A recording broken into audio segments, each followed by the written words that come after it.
Good morning. I would like to welcome you all to the joint subcommittee of K-12, Higher Education, and CIP, which is what we'll be doing today.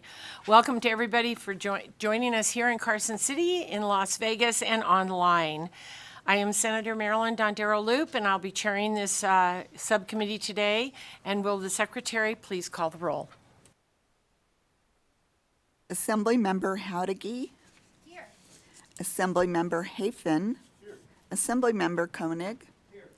Assemblymember Monroe Moreno. Here. Assemblymember O'Neill. Here. Assemblymember Torres Fawcett. Here. Assemblymember Yeager. Here. Senator Buck. Here. Senator Cannizzaro. Senator Neal. Senator Stone. Here. Assemblymember Backus. And Chair Dondero Loop. Here. Thank you very much. And please mark those present as they arrive, and please mark Senator Neal absent, excused.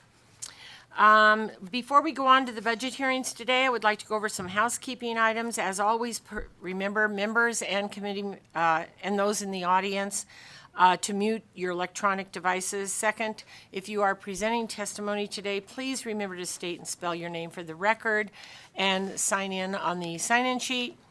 And today is the first of 3 anticipated hearings related to the governor's recommended capital improvement program for the upcoming biennium.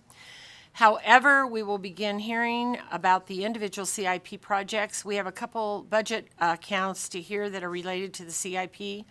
We begin first with the Treasurer's Office Bond Interest and Redemption Fund. That is budget account 1082.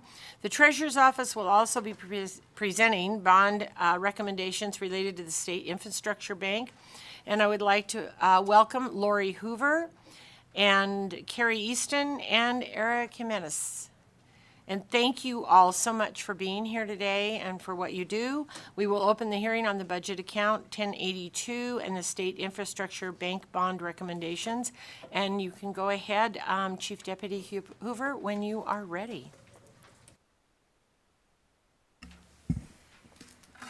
Good morning. For the record, I'm Carrie Eaton. I'm the Deputy Treasurer of Debt Management for the Treasurer's Office. I will be presenting for budget account 1082 for the Bond Interest and Redemption Fund. I do have Lori Hoover here and Eric Jimenez. Article 9, go ahead. Section 3 of the state constitution permits the state to contract public debts, levy taxes for the payment of that debt, and appropriate revenues sufficient for the repayment of the debt. NRS 226.110 states that the state treasurer is directly responsible for the issuance of that debt. And NRS 349 establishes the Bond Interest and Redemption Fund, or the BIRF, for the purpose of providing the payment of bonds that may have been or may be issued pursuant to any act of legislature. All monies to be received on account of and for the purpose of any debt issued are to be used for the redemption and interest of that debt, as well as any fees that are accounted for are in this fund. The Debt Management Division oversees the state debt portfolio, which includes the issuance of debt, disbursement of proceeds, payment of issuance costs, collection of debt receivables from other state agencies and entities, payment of debt service, post-issuance monitoring and compliance, and ongoing disclosure, and we are the primary representative of the state concerning the bond credit rating agencies. The state debt portfolio includes approximately $2.6 billion of debt for 18 programs, as well as approximately $161 million of school district bonds through the Permanent School Fund Guarantee Program. Of that portfolio, approximately $958 million is self-supporting debt for highway revenue bonds and certificates of purchase lease agreements with no general obligation pledge. Approximately $293 million is self-supporting debt with a general obligation pledge. The remaining $1.39 billion is general obligation debt paid with property tax revenue from the 17 cent per $100 property tax assessment. Budget account 1082 reflects the requirements of the Consolidated Bond Interest and Redemption Fund. The BURF receives revenues from ad valorem taxes, appropriations from other budget accounts per authorizing statutes, and interest earnings on the fund. The BURF pays for principal and interest of the debt, cost of issuance, paying agent, trustee, and arbitrage calculation fees, and professional services. The governor's recommended budget include a few enhancement units in this budget account. E-236 is changing the funding source of the State Infrastructure Bank from budget account 1082 to budget account 4672. E-237, E-505, and E-905 move the expense for our debt management software system from budget account 1080 to budget account 1082, and increases the authority for the changeover from our Munis database, which is outdated, to our new debt book system.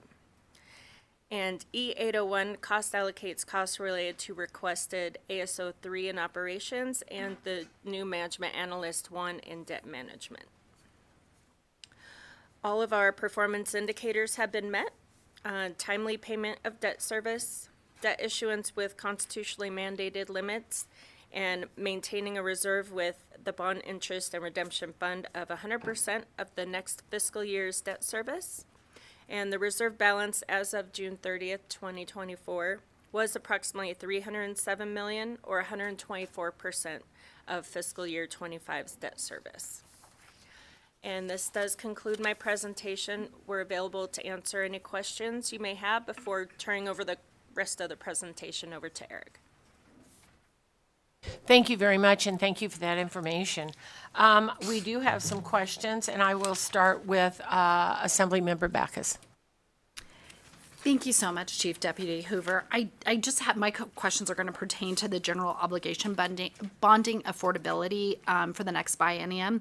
And specifically, can you discuss the factors the Treasurer's Office took into consideration when identifying the state's bonding affordability?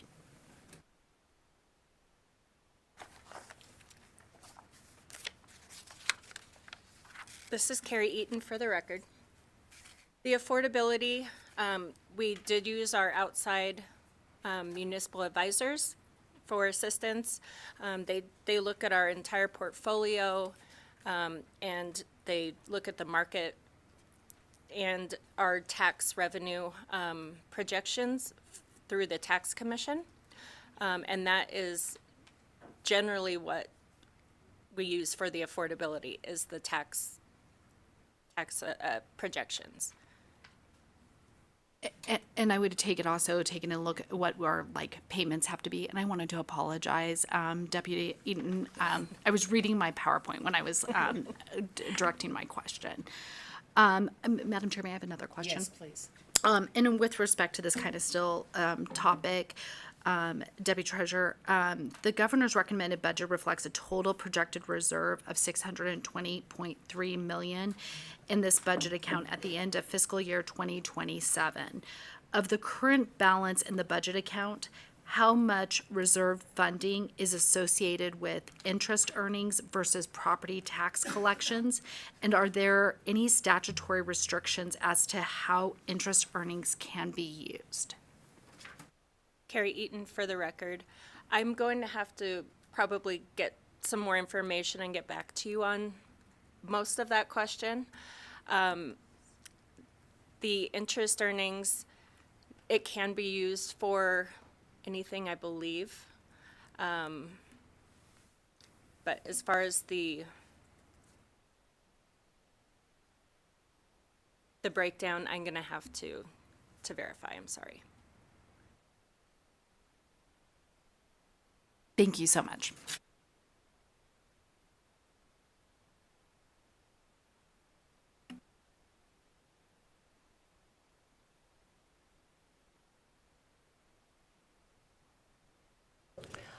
All right, I believe Assemblymember Haddocky, did you have a question?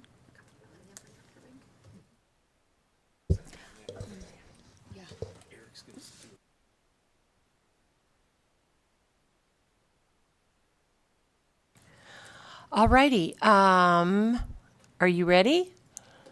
Thank you, Madam Chair. Born ready. Eric Jimenez for the record.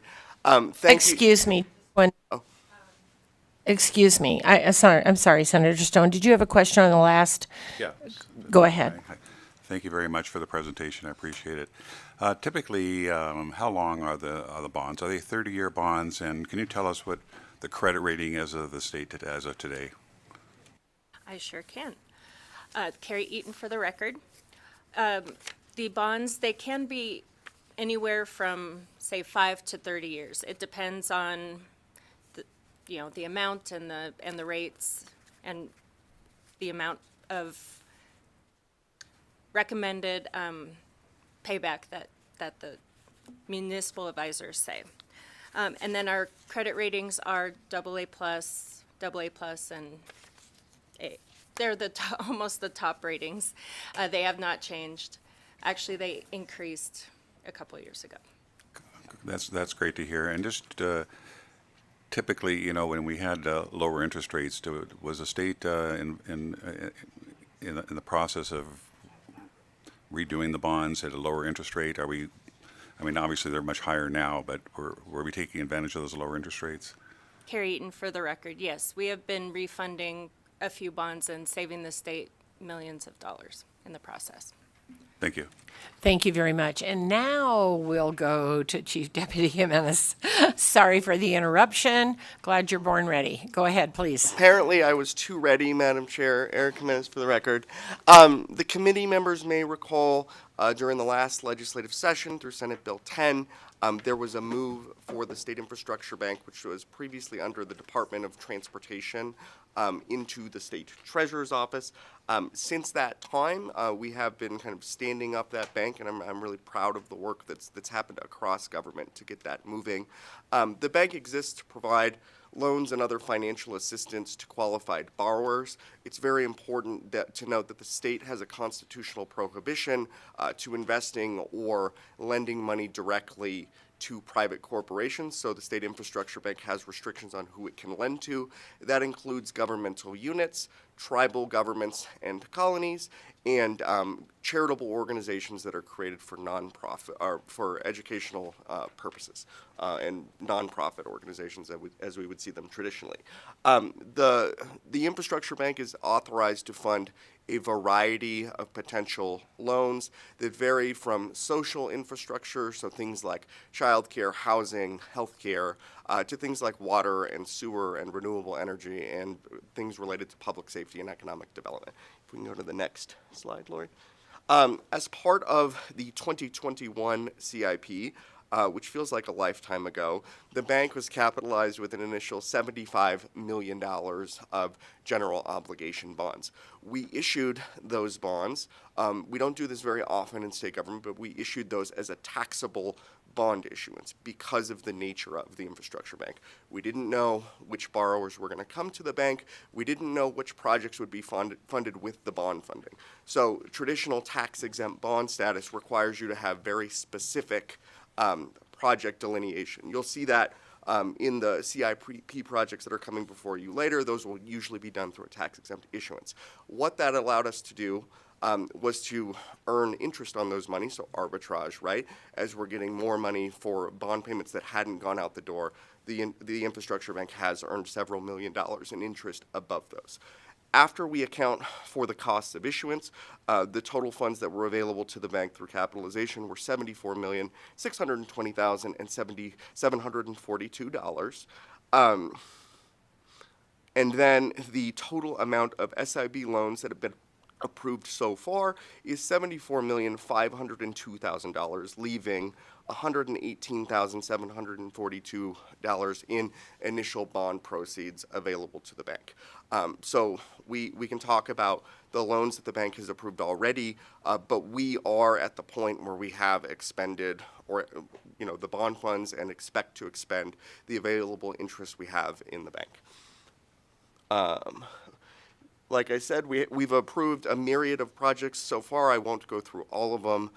We are very proud of our affordable housing work in the State Infrastructure Bank. We were able to fund the largest affordable housing project in state history through a collaboration with the City of Las Vegas, Clark County, the Southern Nevada Building Trades Unions, and the AFL-CIO's Housing Investment Trust. And we've actually increased the number of units in that project, but it'll be about 1,600 affordable housing units and marketplace kind of rent-to-own models for the residents of East Las Vegas, and we're very proud of that. With that, Madam Chair, I'd like to just get into the governor's executive budget. We can go for questions. And I will apologize to fiscal staff because as we've been getting a little more clarity from the governor's office and the governor's office of economic development, some things have been shifting. But the information today is what is proposed in the governor's executive budget. There is $150 million in proposed general obligation bonds up for your consideration. The governor is recommending those be spread out into two tranches. The first one is easier, so we can talk about that first. $75 million is proposed to be offered for traditional loans and other financial assistance offered through the infrastructure bank. So very similar process to what has already gone out the door. I think we can have a conversation across legislative and executive branch if there are priorities of what we would like to see those go for. Happy to have that conversation. The additional $75 million will involve kind of some contemplation of the governor's economic development bill, which I know has not been introduced, and I don't want to steal the governor's thunder or his staff's thunder, but I know Jack Robb is sitting behind me. But there is a provision within that the governor's economic development bill, which creates a community infrastructure investment fund. And the proposal in the governor's bill proposes to allocate $25 million of general fund dollars into this fund that would be used first. And then this fund would fund rural housing projects and or necessary economic development infrastructure projects. Once that first $25 million proposed in the governor's bill would be expended, they would then tap into the additional $75 million in general obligation bonds that are being recommended in the governor's budget to support similar projects. And I'm sure there are questions about that, and I'm happy to take them. Thank you very much, and thank you for that information. All right, now we will go to Assemblymember Hadagi. Thank you, Madam Chair. And I have two questions, but I have an extra question on that project. Okay. Thank you. And sorry, you might have covered this, but I was busy taking notes because the numbers we received were that 50 was going for rural housing and then 100 million was for other projects. But I'll get to that because I'm a little curious first about the project you just talked about in City of Las Vegas, the largest affordable housing project. Can you provide us some details on what the infrastructure bank's involvement was? Like, was this a forgivable loan? Did you guys make the loan? And I know you said it's going to be a total of 1,600 units, but how many currently are available? Absolutely. Thank you for the question, Eric Jimenez, for the record. And I'm happy to send a full kind of detail on Desert Pines too, because I'm probably going to miss some stuff. We were involved, I say colloquially because it's usually just me in the infrastructure bank, but we had been involved from a very early on stage. The City of Las Vegas has a golf course, Desert Pines in East Las Vegas. The City of Las Vegas wanted to get out of the golf course business and build an affordable housing project. Didn't know what they needed to do. Massive infrastructure investment. We have a relationship with the AFL-CIO's Housing Investment Trust, which is largely a mutual fund, but has done something like $10 billion of housing projects across the country. They were actually sponsoring a project in Northern Nevada as well, so we have kind of a model that we've used with them. We have been kind of talking to the city for a very long time of like how they would like to use that land. They went through an RFP process that selected a signatory contractor and developer for that project that had a relationship with the AFL-CIO's Housing Investment Trust. It was determined that the hardest dollars to fund were the initial horizontal infrastructure dollars for this project. So 1,600 units of affordable housing that kind of vary in terms of income scale, which I can get to you. There's a community college building that's supposed to be built, a workforce training center for the building trades that will be there, kind of like open space community center. It's a master planned community at an affordable rate for the people of East Las Vegas, which we're very excited about. So we were involved very early in the process, and the infrastructure bank came in with a loan to an organization called Urban Strategies, which is a nonprofit, qualifying nonprofit that does affordable housing work with these partners in other states. And then a developer partner named McCormick Barron Salazar, who we brought to the state simply because the state has access to capital and has kind of like shares our values when it comes to labor standards and those sorts of things. So we brought that partner together. The infrastructure bank's dollars are, I can look at the loan term here. It's a 35-year loan with an interest rate of 4.5%, with an origination fee of $250,000. So it was a $25 million loan total. We expect this to get paid back way in advance of the 35-year period. Essentially, because we're doing the horizontal infrastructure, they are repaid as portions of the vertical infrastructure close. So we expect in the next couple of months dispersing those first dollars, but we expect being paid back within several years. I would say within about 5 years on that project. Sorry, that was a long answer, but it's important. No, that was great. Thank you for that. And if I could ask my follow-ups, Madam Chair? Thank you. Getting paid back in 5 years, that's really good. I mean, we'll lose that on the interest, but. Okay, now I want to come back to the two tranches, and I'm going to take the housing portion first. I know it was originally 50 million, and now it's 75 million. I think you were covering some of this in your presentation, but that 75 million is going to be used as forgivable loans. It's my understanding. Forgivable loans to qualified buyers to support rural housing, right? So can you just give me more details on how you guys are going to encourage affordable housing projects in the state? Like, Yeah, and so I will pivot, Eric Jimenez for the record, I will pivot some of this because I'm trying to relay information from different agencies, but also trying to be responsive to the committee. The $75 million, you are correct, and the original kind of back and forth on the 50 and 100 is my mistake. There was just kind of some back and forth that I got wrong. But the $75 million is proposed to be basically funded through projects that are eligible through this Community Infrastructure Investment Fund, which are outlined in the governor's bill, that could go for two purposes: rural workforce housing projects or economic development projects that are necessary to kind of like incentivize a company to come here. I don't have a ton more detail. That would probably be better suited for the governor's office. But I will say we have not contemplated this too much in the infrastructure bank process so far. Traditionally, all of my loans are kind of like we set the standard of there will be an interest rate, there will be a repayment, there will be kind of, loan origination fees. I think this will force us to contemplate kind of a new model, recognizing that some of these housing projects in rural communities just don't have the ability to pay back at the same level that more traditional housing projects do. So I'm interested in learning more from the governor's bill on what that looks like. I'm sure you are as well, but we will kind of continue that process.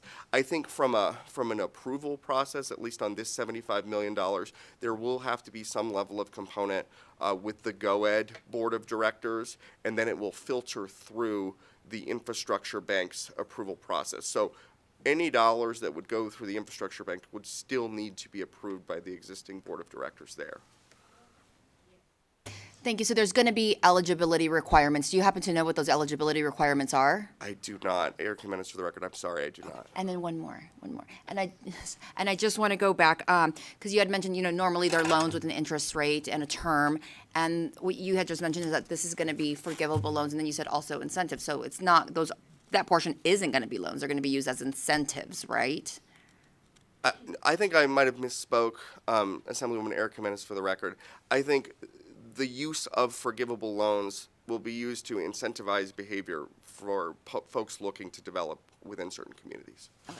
And then just one more for clarification. Okay, and then so the forgivable loan, so the terms, will you create the terms of the forgivable loan? So if someone doesn't complete or anything, they will be responsible for the loan?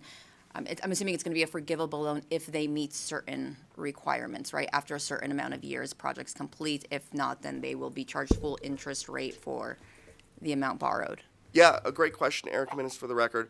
There's obviously going to need to be some collaboration between GOED and the Infrastructure Bank and all of the interested parties here. But I think, speaking for our financing agreement through the Infrastructure Bank, the one that we use currently was drafted with outside counsel and with the Attorney General's office, and it is very robust. We have, processes in place if there is kind of breach of agreement or kind of remedies or things that we need to do. I would expect there to be similar strong guardrails to make sure that people are doing the things that they say they are going to do, to make sure that, you know, if we are going to offer them a forgivable loan, they will adhere to the terms of that loan. Any additional questions from the committee? All right, seeing none, then we will move on to the next budget account, 710-1349, and it will be the buildings and grounds.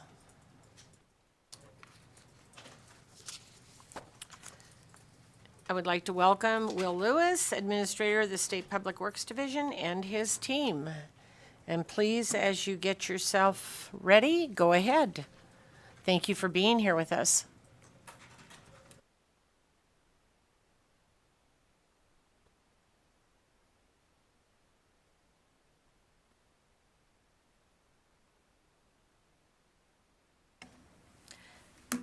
Good morning, Madam Chair, members of the committee. I am Joy Grimmer, the Director for the Department of Administration. Joining me today is Will Lewis, Administrator of Public Works, Kent Choma, Deputy Administrator over Buildings and Grounds, Brian Walker, Deputy Administrator over Professional Services, and Mike Brown, Chief of Planning. I'll now turn it over to Will Lewis to tell you more about the division.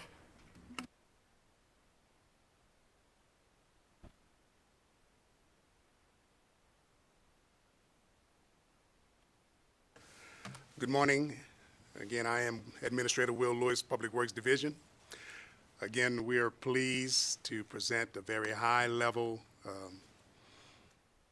overview of the governor's budget request for the State Public Works during the 2025-2027 legislative session. Yes, get our slides together. Give me a minute. Apologize.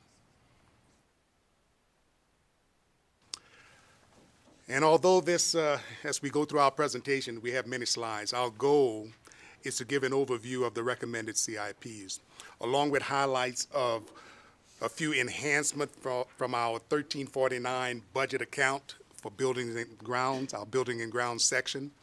And in the presentation, we'll also cover the capital improvement projects for the Department of Administration, the Department of Agriculture, and we're also going to touch upon projects with the Department of Native American Affairs. With that said, I'd like to review our vision, mission, and philosophy statements for the State Public Works Division. Our vision at the State Public Works is that state agencies will occupy exemplary facilities. Our mission is to provide well-planned, efficient, safe facilities for state agencies so that they can effectively administer their programs. And our philosophy is that we work as a team to build consensus, and we take pride in our work as we serve with humility. Next slide. This slide shows the organizational chart for the State Public Works Division. We're part of the Department of Administration. I report directly to Director Grimmer. And each division section is led by a deputy administrator, whom you'll meet in a minute, who then reports directly to me as the administrator. Our sections are as follows. Professional services covers engineering and planning, and we employ licensed and credited or credentialed professionals in a wide variety of disciplines, from structural engineers, electrical engineers, mechanical engineers, as well as architects. We also employ industry professionals with background in pavement, roofing, ADA, and environmental issues. Stay with me. Next slide.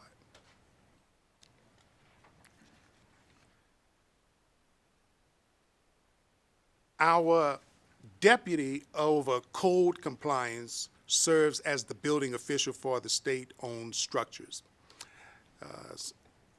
Those are structures that are on state-owned properties.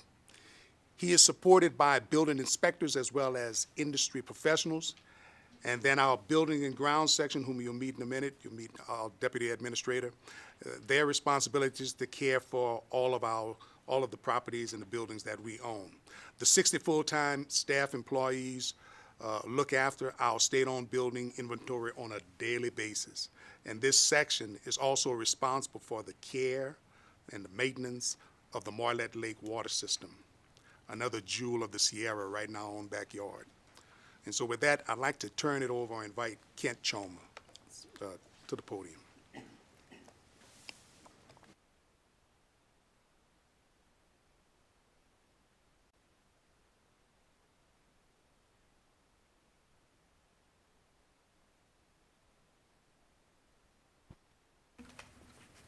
Good morning. For the record, my name is Kent Choma. I am the Deputy Administrator for Buildings and Grounds for the State Public Works Division. And I'm going to discuss some budget enhancements for 1349 Buildings and Grounds. Budget enhancement E300.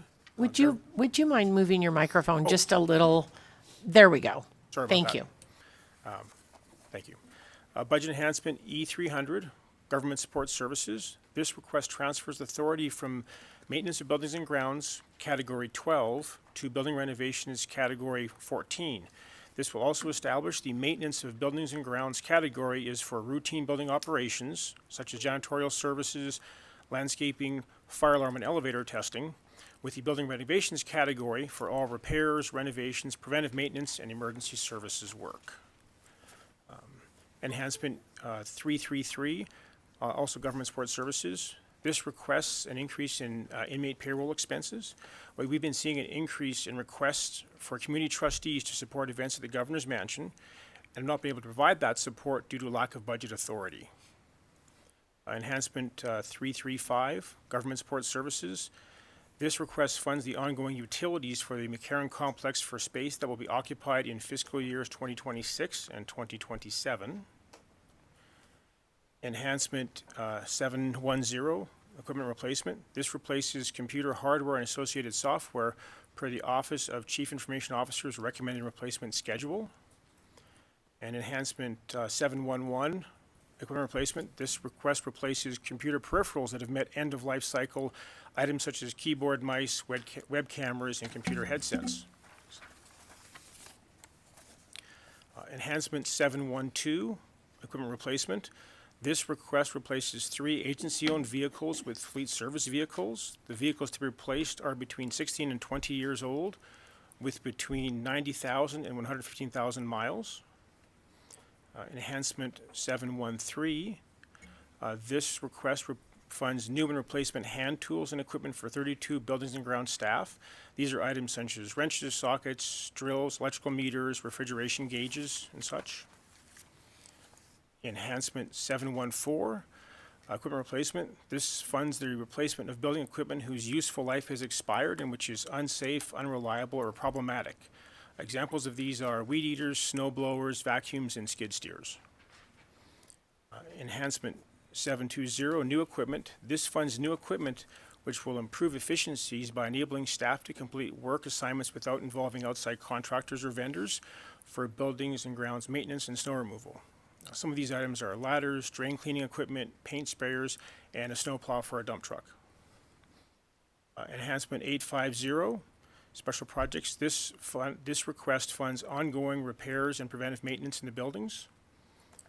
And Enhancement 900 transfers from Sierra Regional to State Public Works Buildings and Grounds. This request transfers 4 positions consisting of 2 maintenance repair specialists, 1 custodial worker, and 1 custodial supervisor from Sierra Regional Center Budget Account 3280 to Buildings and Grounds Budget Account 1349. That's a summary of the budget enhancements, and I'm happy to take any questions now. Thank you very much.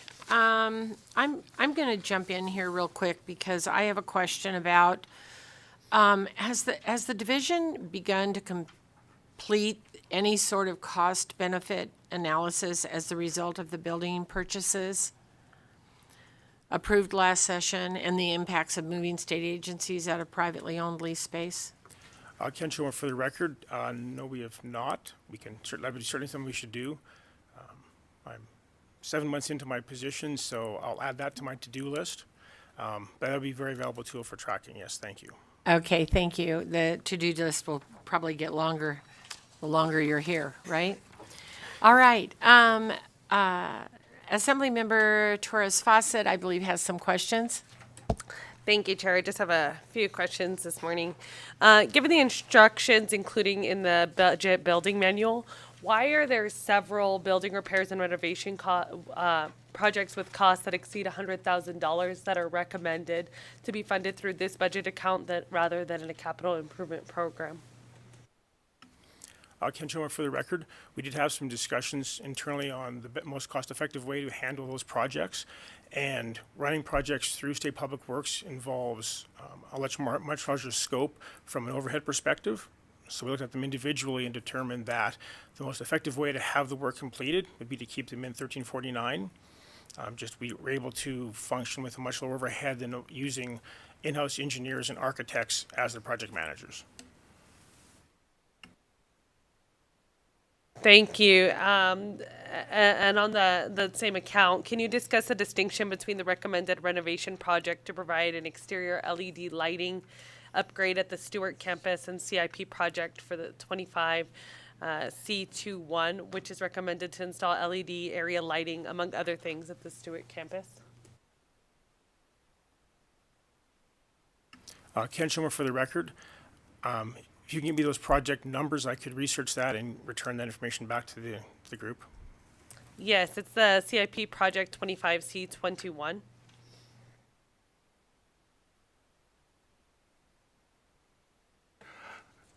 Administrator Will Lewis, for the record, I'd like to invite Brian Walker up to respond to that question.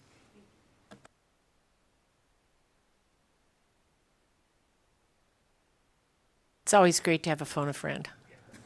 Go ahead when you're ready, please. Yeah. Good morning, Brian Walker, Deputy Administrator of State Public Works, for the record. It's less fun when you're the friend getting phoned. That's true. There's no reward in this, is there? There is not. But yeah, to answer your question, Assemblymember, the 25C21 at Stewart, it does overhead lights. They are LED lights at the quad. And so that's a new light installation that's not connected to the buildings. And I suspect that's different than the LED lighting replacement you're doing. Are you doing it inside the buildings? Ken Schumer, for the record, no, these would be exterior, but these are fixtures that are already in place or mounted to the sides of the buildings, as opposed to, as Brian mentioned, we'll say pole lighting similar to, like, let's say a baseball field, but maybe not quite that big, but pole lighting as opposed to fixtures that are mounted to the buildings. Okay, so just to clarify, they're two then distinct projects with separate exterior areas that they're going to be used for. Correct.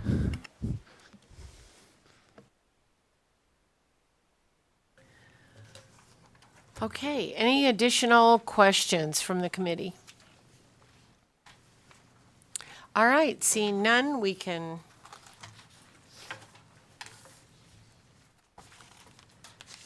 move on, and we will go to Capital Improvement Program.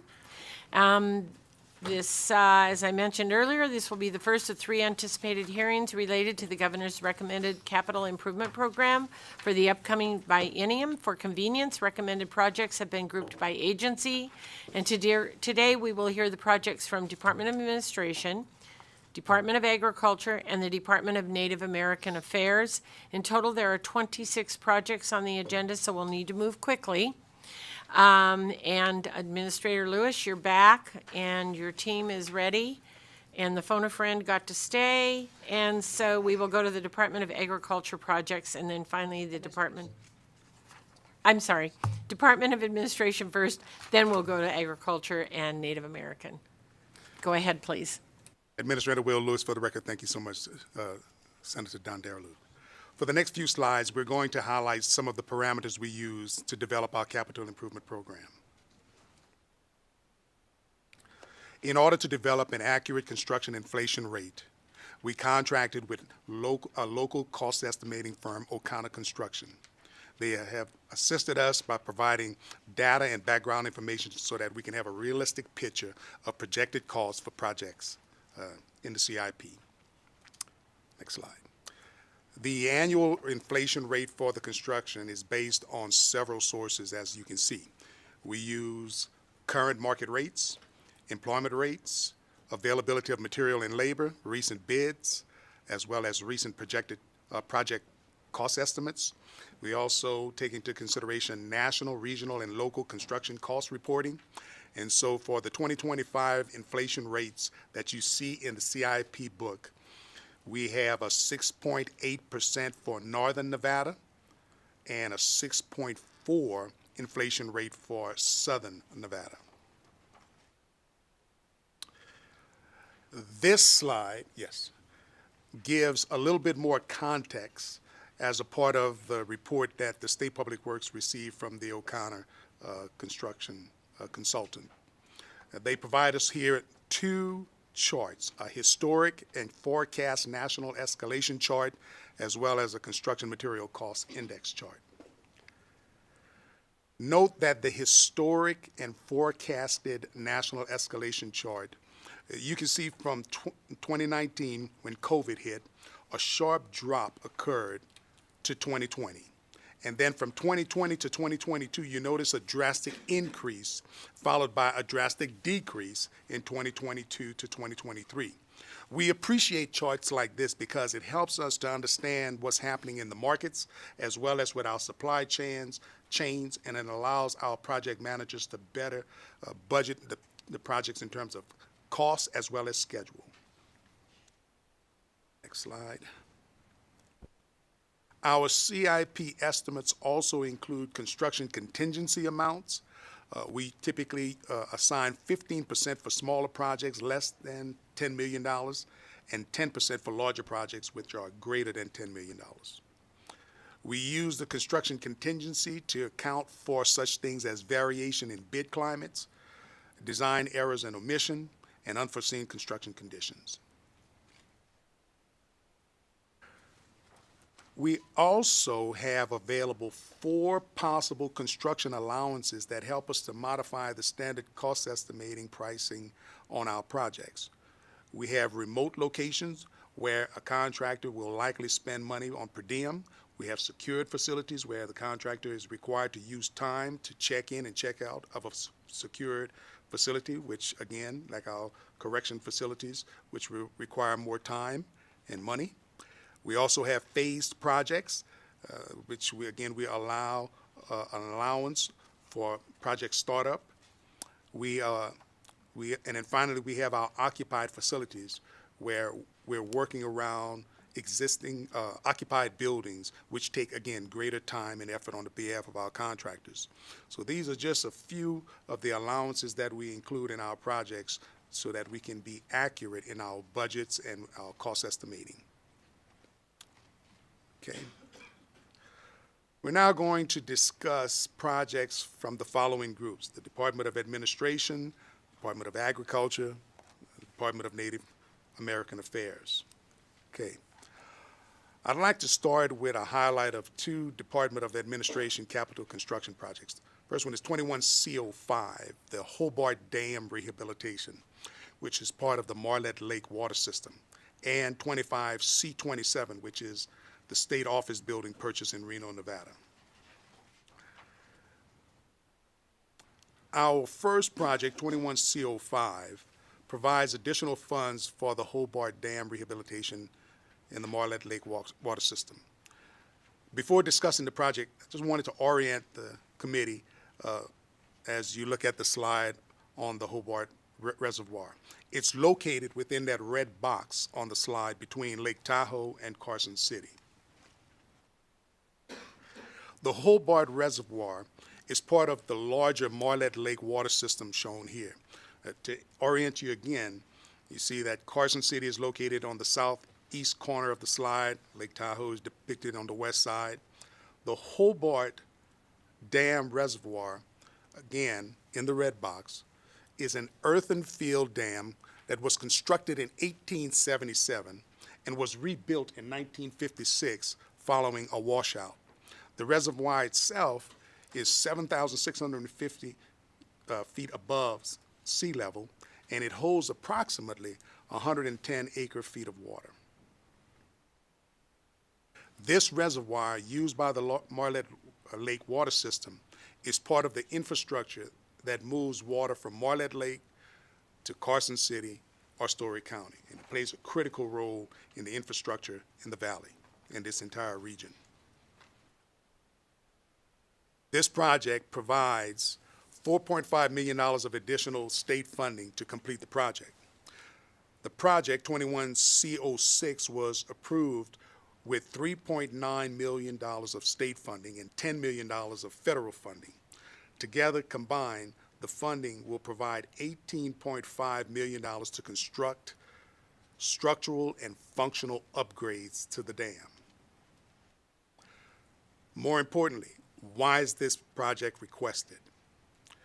21C05 was funded with 24 months of cost inflation, which would have supported construction in the summer of 2023. The project, however, was stalled initially because it took an additional 3 rounds of coordination with FEMA to solidify the application before the project was selected to move forward. Now that the project is moving forward, extensive permitting required by the federal grant has kept us from making up for the slow start.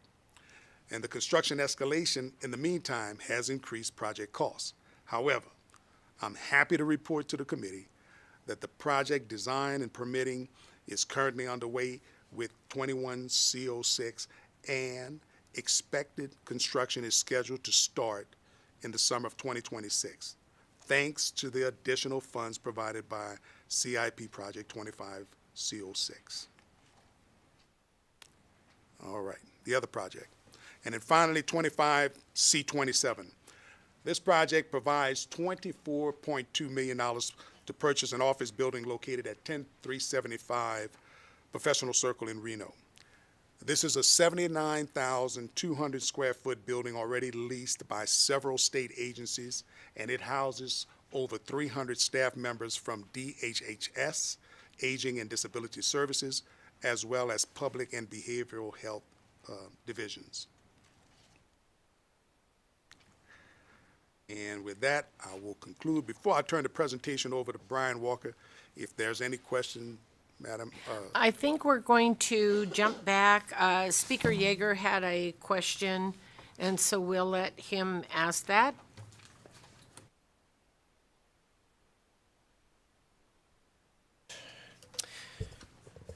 Thank you, Madam Chair. Thank you for the presentation. My question was about inflation. So the study you referenced was done in April 2024. Obviously, a lot has changed since then, not just in our country, but in the world as a whole. And so I'm particularly interested in the concept of tariffs that are happening. I'll acknowledge that the federal government doesn't seem to have a very solidified or concrete plan about what they're doing, but I'm sure you hear the news just like I do. And so I'm wondering if you've done any further analysis, an update to the inflationary calculations to try to take into account whether tariffs are going to raise prices for construction goods and all kinds of other things. Excellent question, Assemblyman Yeager. Again, Administrator Will Lewis, for the record, no, we have not adjusted any of our figures or anything because of the climate with tariffs right now in the country. So, but we are anticipating and we are eager to make adjustments when directed to do so. Okay. Thank you very much. And seeing no more questions, we're going to go ahead and let you complete this part of the admin part of your presentation, and then we'll go back to questions. Okay. So with that, I'd like to turn it over to Brian Walker for the next leg. Administrator Will Lewis, for the record.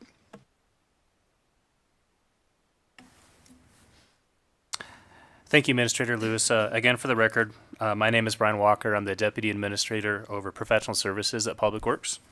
I'm going to discuss the remaining Department of Administration maintenance projects. Just as a heads up, I'm not planning on presenting each one of these projects individually. We'll skip through a large chunk of the slides in your packets, but we're always happy to stop and talk about each project individually if you'd like. We'll start by discussing project MO3 and MO3H. These are the combined administration maintenance projects. So Priority 1 administration maintenance projects have been requested as a combined project, same as last session. This funding method is similar to statewide programs in that multiple projects are combined to create a common budget and contingency pool to benefit the state. The primary benefit of this approach is that Priority 2 projects can be started when savings are realized instead of being deferred to the next CIP. Starting projects earlier saves the state funds lost to escalation and avoids potential system failures that would otherwise necessitate emergency repairs. There are also other benefits. Combined projects share a construction contingency. This allows us to reduce the budget contingency from 15% to 10%, which on MO3 is a $714,000 savings from the combined contingency. Finally, this approach will streamline the delivery of maintenance projects for the Department of Administration by starting projects earlier when funding allows, as well as the ability to react to emergent needs before the next session. This map that you're looking at here shows the 6 maintenance projects requested by this project at the Stewart facility. Buildings 12, 89, 107, and 160 will receive mechanical system improvements. A structural repair project is requested for Building 12, and the final project removes abandoned steam tunnels that are collapsing and damaging the site. The map shown here is, again, the Marlette Lake water system you just saw, and Project MO32 will replace the inlet structure in Marlette Lake. This structure is the first component in the Marlette Lake water system. So the inlet is the start of the Marlette Lake's water infrastructure that provides water to Carson City and Virginia City. Shown here is the Capitol Complex at Carson City. We have 2 projects, and they're both mechanical improvements at the Frankie Sue Del Papa and Supreme Court buildings. The MO38 shown here is on a site by itself, which will provide exterior rehabilitation to the Lakeview House. This house was built in 1873 and was originally the Marlette Lake Water System's Watermaster's house. I was looking, it's 151 years old, still there. So it's hard to see the location on the map, but as you come into Carson City on the freeway, it's the White House on the west side of the freeway. The next project is with MO3H, H being highway funds. This project replaces the air-cooled chiller at the South Reno DMV. And finally, MO3H also has 2 projects at the Nevada State Police Headquarters in Reno. These projects will replace HVC equipment, and the other project will replace the emergency generator. So with that, here's a summary of the projects I just breezed through on the vicinity maps in table form. So the shown here are the MO3 projects, and you'll see at the bottom that the total for MO3 is requested is $18.9 million. And before I leave the slide, there's one final project I'd like to point out, and that is MO311 for emergent maintenance. This is a $570,000 project that will be used to address unforeseen or unplanned critical maintenance issues during this biennium. This table shows the remainder of the administration maintenance projects. At the bottom, you'll see a total of $35.7 million of maintenance request. This is made up of the $18.9 million MO3 project we just discussed. MO3H and its 4 highways and its 4 sub-projects is $4.3 million. And there's a final project on this list, MO8 for $12.4 million. And just a reminder, I think I kind of said it already, but MO3H, H is for highway. We separate out the project with highway funds.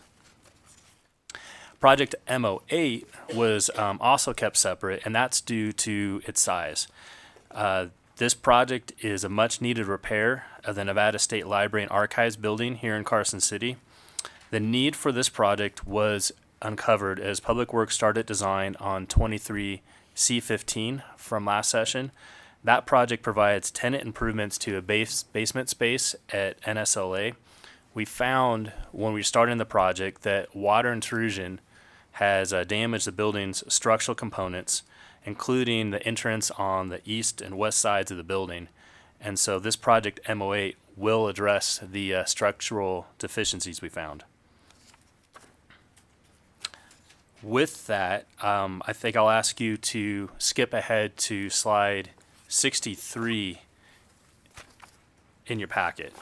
And I'll give you a second to bounce ahead.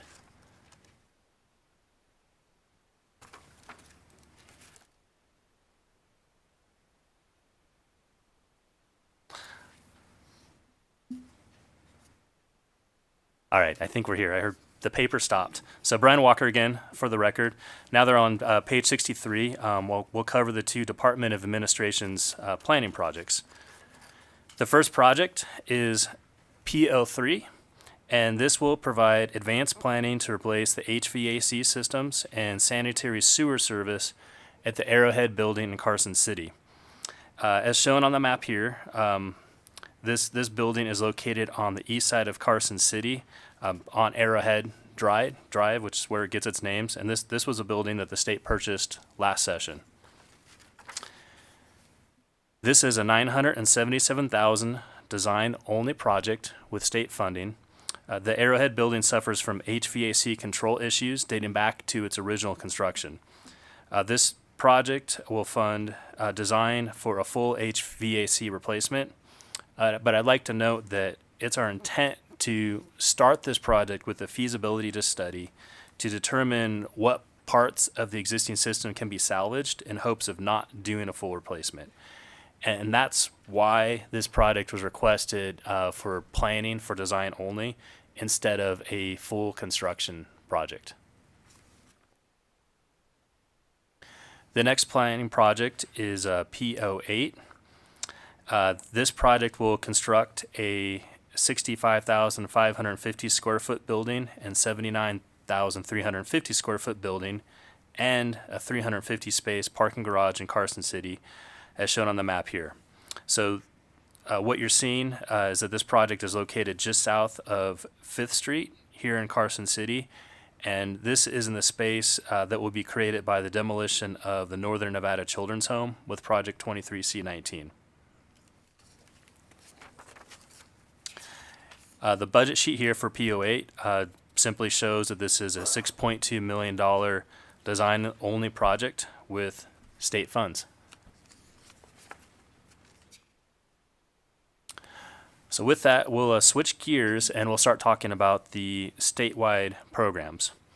I'll go over each of these programs briefly, and we can always stop at the end and go into further information if the committee would like. So as a background, statewide programs are projects administered by the Department of Administration for other state agencies.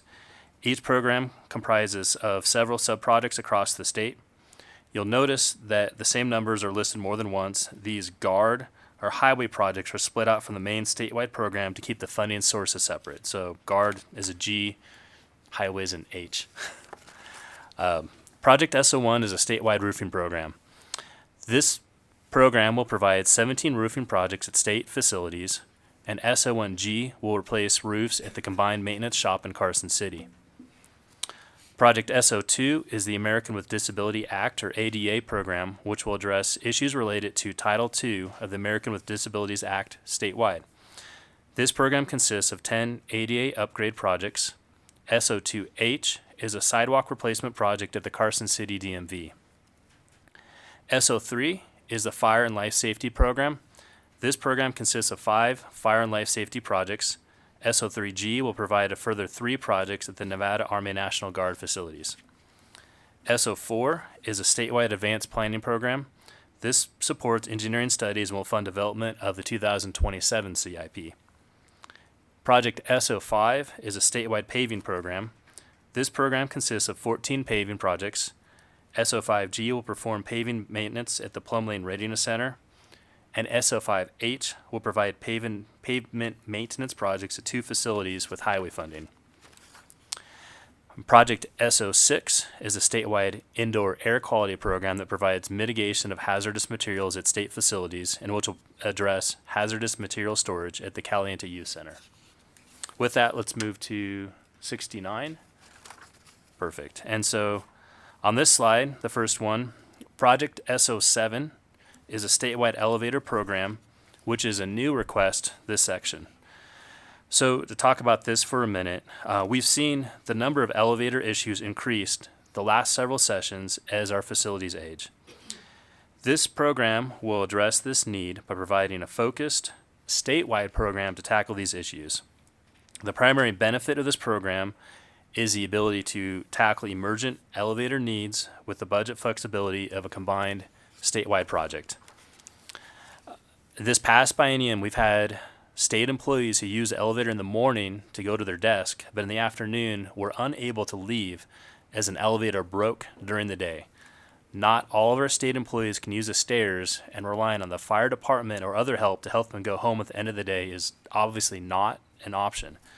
In most cases, we were able to perform emergency maintenance on these elevators during business hours, but that again is obviously not an acceptable situation.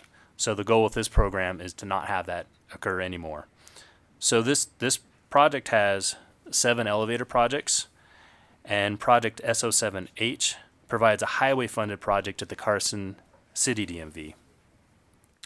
Project SO9 allows the building officials to accept inspection fees for non-CIP projects in support of state agencies. And then Project S10, statewide building move program, is another new request. This project provides funding for public works staff to facilitate state agencies moving into leased or owned office spaces. Relocating into new spaces is a logistically demanding activity that most state agencies do not have expertise to complete. Public Works has therefore been tasked with many agency moves this last biennium to support the need. Many of these moves have involved work at the McCarran Center, for which we are funded and staffed through Project 23C36. However, agency moves involving lease space that have no funding to pay for our service are a large amount of the moves. As a reminder, Public Works Professional Services section, which is budget account 1562, is fee-based. So on these moves involving leased property, we've not been able to collect fees to cover our costs. This program provides funding for 5 full-time construction project coordinator positions. These positions in this program will allow Public Works to meet the building move need while collecting fees for work performed. The other benefit this program provides is supporting our use of construction project coordinators to support this work instead of using our higher paid, licensed, and architects and engineers on staff.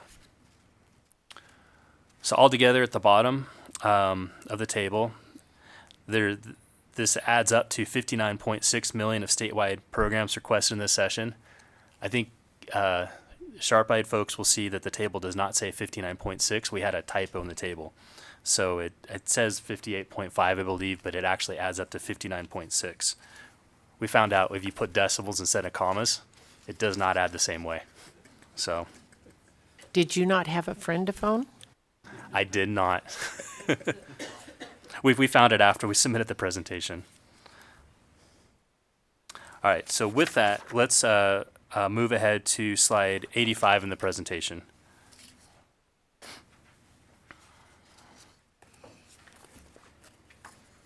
Can we pause right here because we're going to a different department and we're going to ask some questions, if you don't mind, before we go to the Department of Agriculture? Yes, thank you. So, thank you very much. All righty, we will start with, I believe, Assemblymember Hadagi, you had a question. I do. Thank you so much, Madam Chair. And it's on SO7, the elevator, the statewide elevator program. And I think everyone on this dais is all too familiar with elevator woes. We come from Grant Sawyer, where sometimes we didn't have the luxury of even taking the elevator up. So, but I do have a question. Why isn't this being funded with leftover priority $1? Brian Walker for the record. I just kind of a clarification on the question. You're talking priority $1 from the 23 CIP administration maintenance project?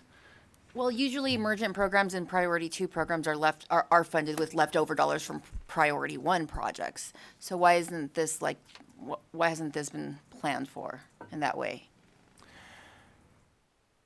Yeah, Brian Walker for the record. I'm just trying to think of how to answer that. I think, with the maintenance programs that we have with the combined projects, yes, we can use we can pick up priority 2 projects or emergent projects during the sessions with savings. I think with the current administration combined program, we have picked up some projects.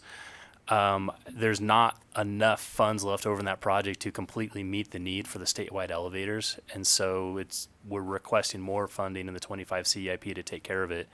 I know in the 23 maintenance project for administration, we were able to pick up a couple projects. The one that comes to my head right now is replacement of an emergency generator at the state computing facility here in Carson City, and so we have been picking up priority 2 projects already.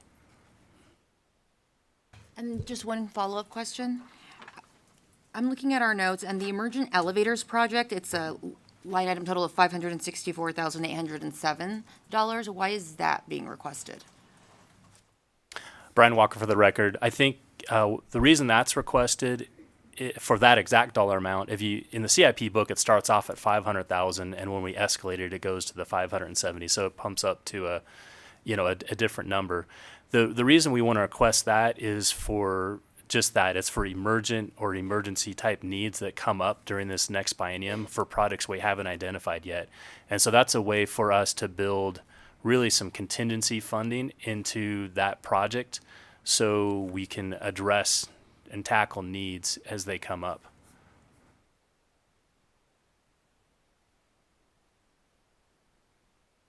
All right, thank you very much. And I believe Majority Leader Canizaro, did you have a question or two? Thank you, Madam Chair. And I want to talk a little bit about the statewide MOVE program. So can you tell us, these 5 positions, are they primarily going to support agency building moves into lease space as opposed to state-owned space? Yeah, Brian Walker for the record. I think the intent is for those positions to support both, but I think in this next session, our vision is that we'll see this staff will support more than need when we're moving state employees into leased space. I know this last session with the McCarran Center purchase, there's been a lot of state buildings that we've purchased. And I think next biennium, there's certainly buildings we are looking to purchase, and so they will support that activity, but I think there's a lot less of that overall.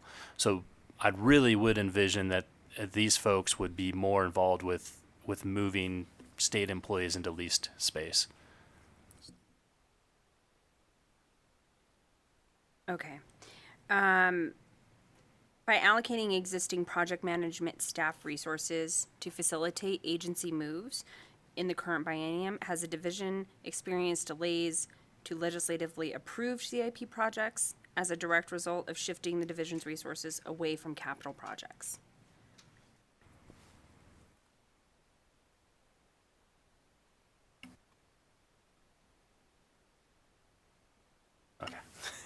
Brian Walker for the record. Thank you for that question. I think that is a really good question. Certainly, the time and resources we have spent moving state employees into lease space has not sped up the implementation and delivering of the CIP. And has it delayed it? I don't know that it's delayed it necessarily. I know our office has been very, very busy the last biennium. And so we're, really just endeavoring to complete the CIP as fast as we can with the resources that we have. Administrator Will Lewis, can I add to that, please? Yes, please. Okay. What I'm happy to report to the committee is, although we are doing these TIs and we're preparing these buildings as we purchase them, we're also housing them as well with agencies. So we have a twofold mission in that not only are we preparing the buildings, but we also are walking the spaces with various agencies to see whether or not it fits, and then working out the lease arrangement or lease agreements for those agencies. And I'm happy to report that in all of it, we're able to occupy a majority of that McCarran site because of that. Okay.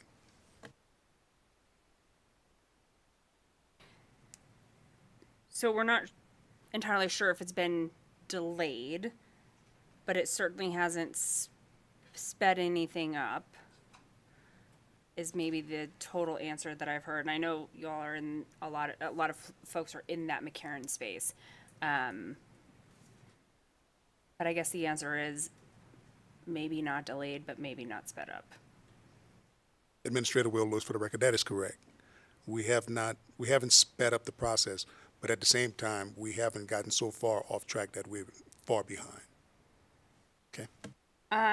Can you clarify for us whether the governor's recommendation for this project seeks to fund 5 construction project manager positions or 5 construction project coordinator positions to coordinate state office moves? Because I think that there's not a lot of clarity here about whether we're talking about project coordinator positions or construction project manager positions.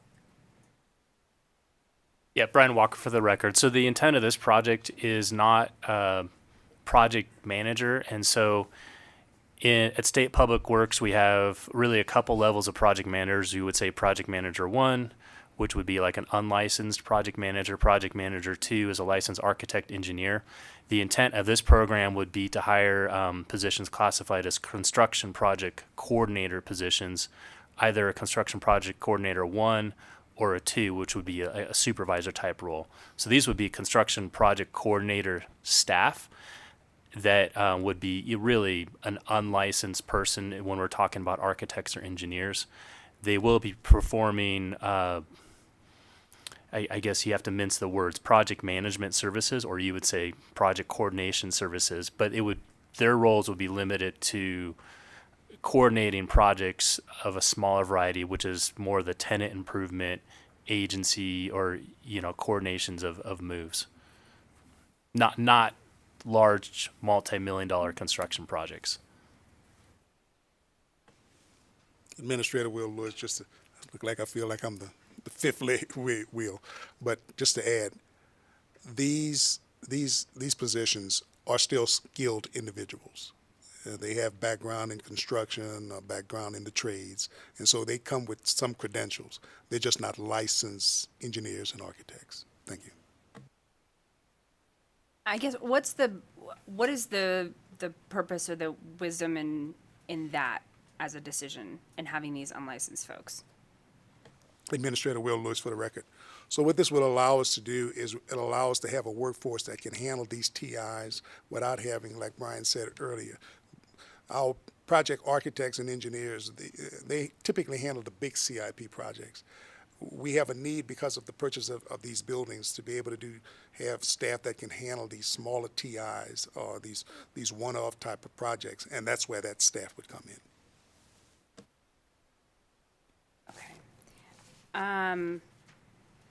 So these five positions, it sounds like when we first had this information, was 5 full-time construction project coordinator positions.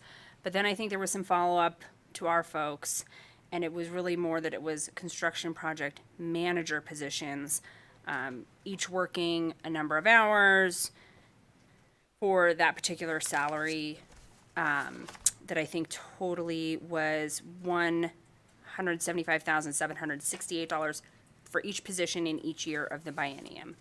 How did you determine the hourly rate for those 5 new positions, given that there are other folks, classified positions with similar titles and duties, which are funded at lower hourly rates?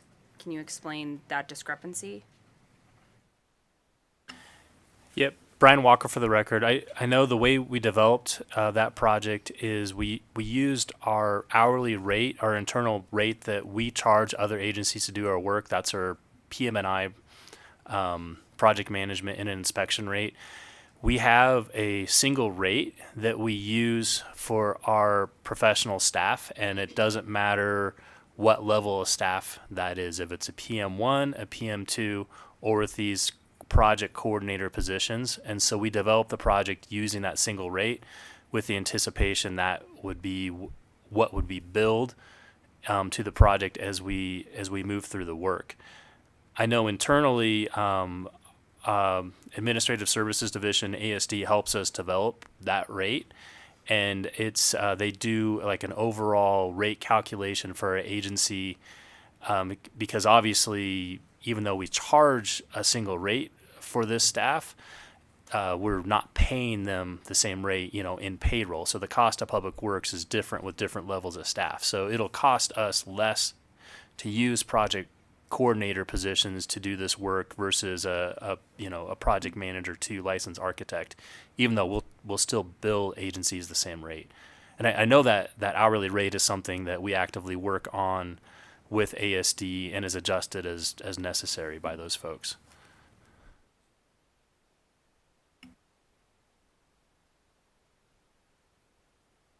So you're using this single rate in order to determine the rate for these particular positions, if I'm understanding you. Brian Walker for the record, correct. That's what we're doing. So we're using the single rate.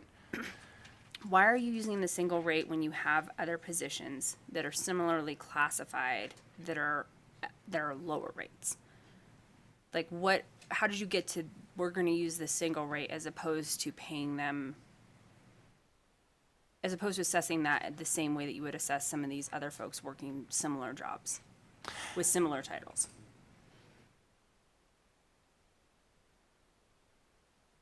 Yeah, Brian Walker for the record. I guess I'm trying to understand the question. Are you suggesting that we have we're billing these folks at a higher rate than some of our other staff internally is what you're seeing? Or I guess I'm a little confused. Yes, so what we received from the division was that you have these 5 project coordinator positions, but they're being funded at this hourly rate of $120.72 per hour, right? These positions are very similar to other positions that exist. For example, let's see, your engineering and planning budget account 1562 has an existing classified construction project coordinator position with a recommended annual salary and benefits cost of $138,264 in FY26 and $137,630 in FY27. That is lower than what is being proposed for these other 5 positions, which is $175,768 each year of the biennium.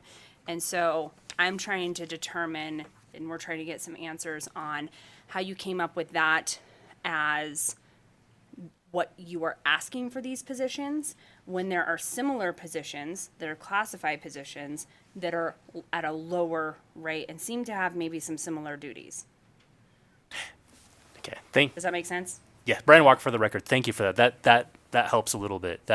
So the numbers you're discussing with the annual salaries for the folks. Yes, we already have a construction project coordinator position at State Public Works, which is what you're talking about. These positions would have that same payroll structure as that individual. The hourly rate that we use to develop the project is it's separate from how the budget is built. And I guess that's one thing I'd probably say is when we build the PM&I in the CIP book, it is separate than the operating budget for 1562, which is why we would have a little bit of a different rate. When construction project coordinator positions bill, they bill at the same rate as a licensed project manager 2 when we bill to these projects. That's how our rates have been developed. And so I think when you're looking at these 5 coordinator positions and you're looking at what their annual salary would be, yes, that's lower. Or let me slow down. When you look at how the CIP book was developed, it shows a higher rate than what it shows for that existing project coordinator position. That's just how we developed the book. That's something we could look at further if you'd like us to, and how we are developing their hourly rates and how that develops that project, because it is specifically just for the coordinator position. Yeah, I think that there are generally some questions about why we're putting these positions into a particular project, right? When we have other positions that exist in different budget accounts, this is not what we would typically see. And so trying to figure out, what are these people doing? What is it that you're paying? I think is what we're trying to get into, because this is very different from how we have these positions existing elsewhere. So what will you do with the money then that is charged to the agencies? Brian Walker for the record. So with this statewide program, we're not charging agencies for these services. And so I think the idea would be that we would provide this staff to, facilitate these moves, and this project would pay for the services. So if we're moving moving an agency into leased space, we would not look to bill the agencies for that work. Okay. So these are just general fund dollars then that are coming in for these positions, different than charging the agencies. So why use this rate per hour as a way to tell us what we need to fund these positions at? If you're not going to charge, right, then why are we doing a rate per hour? And I think in follow up to that, there's a number of hours that were also delineated for each of these positions to work. And so why use that as a calculation if you're not charging the agencies and you're just asking for general fund dollars? Brian Walker for the record. I think I understand where you're going with that. Is why do we have to bill these hourly rates instead of just funding it to the positions? And I think the answer to that is the reason, the way we calculated that and the way we developed the project is because that is how we've always developed CIP projects. That's the rates that we've used and how we've constructed the hours in that. And so we use a similar construct to develop this project, which obviously this is a different situation using these coordinator positions. And so that's why we developed it that way. We could, if asked, we could look at that a little bit harder and change how that's put together, so that maybe the project is just limited to, I guess you almost say, direct payment for their time. Yeah, I think because along those same lines, one of the other things I wanted to ask about is these positions are being projected at 1,456 hours each year. That's less than 2,080 hours, which would be a full-time position. And so why do you need 5 positions to ostensibly do less than full-time work for these projects? Yeah, Brian Walker for the record. Those hours, the way we develop that is based on being billable 70% of the time is how that comes together. And so that 70% billable rate is also basically cooked into how the overall rate is built up. And so we assume that this type of staff would be billable 70% of the time. And, that's a typical way all of our staff, we basically, our billable staff, we assume would be billable 70% of the time. And so that's how that builds into that rate. I feel like we're going a little bit in circles because now I'm going to ask you, you're not billing the state agencies for this, right? We're asking for general fund dollars. So it's a little confusing when we're talking about this is based on this billing scenario, but that's not what these positions are doing. And so, you know, how did you get to the point, I guess, so that's kind of one part of the question. The other part of the question is, how did you get to the point of asking or determining that general fund dollars should be used to support this rather than the direct charge to agencies? Like, why then was that the decision? I think Brian Walker, for the record. I think why do we do general funds? I think because it's not a bondable project. Obviously, that's the choice. Whether it's projects are recommended to be general funded or bonded, that's something that the GFO puts together for our projects. And so I think obviously on this one, this was recommended to be general funded. When we do other CIP projects, our staff bill to that particular project, and so that's a usual construct. And so they're billing to that project, and that's why they're not billable 100% of the time. It's just how the CIP has been developed that we bill inside the projects. We don't fund our staff separately. I think on this project, I'm just trying to think of where to go with that. We're going in circles a little bit.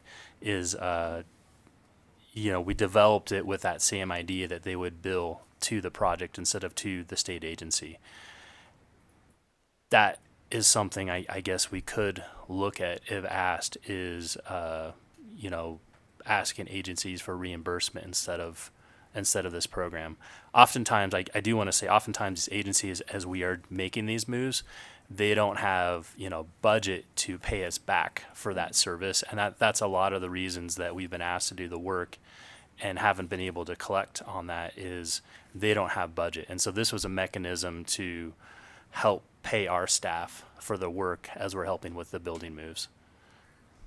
So then my my next question is, why are we recommending funding in a CIP project to support these 5 positions instead of recommending funding in the division's engineering and planning budget account, where those positions would typically reside that support CIP projects? Why now put these positions in that particular CIP project? Because I think, right, the issue that you've highlighted, which is some of these agencies maybe don't have the budget to be able to pay for that. And so there are positions, right, that support these CIP projects. Now we're being asked not to support those positions, but now to support 5 separate positions within a CIP project. And obviously, I think there are some questions about the rates and how the hours are calculated and all of that. But why put these positions into the CIP project? Brian Walker, for the record. I think one way to think about it is the CIP book provides the CIP provides the revenue for 1562. Our staff is funded almost entirely out of the CIP. 1562 is funded by the CIP. The 1562 budget is it's almost like it's the authority side, the operational budget to make that engine go. And so when we have our positions, the money will come from the CIP, but it moves into the operational budget 1562 to fund our payroll and staff and operations. So that's why it would show up really in both spots. We don't have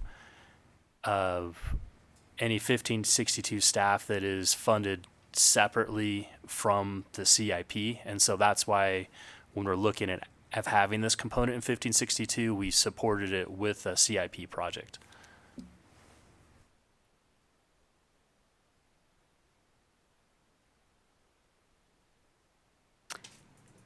I think that there are a lot of concerns about this, right? Because there are also not 5 new positions that are just being asked to be put into 1562, right? Because that would be maybe more along these lines.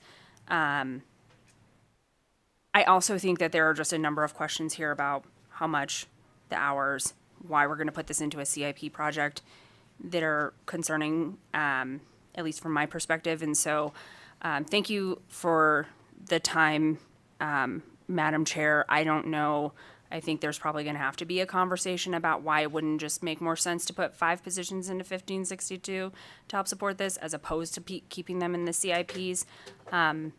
But I'll stop there, and obviously I think we're just gonna have to have some more conversations on that. So thank you, Madam Chair. And thank you for your questions.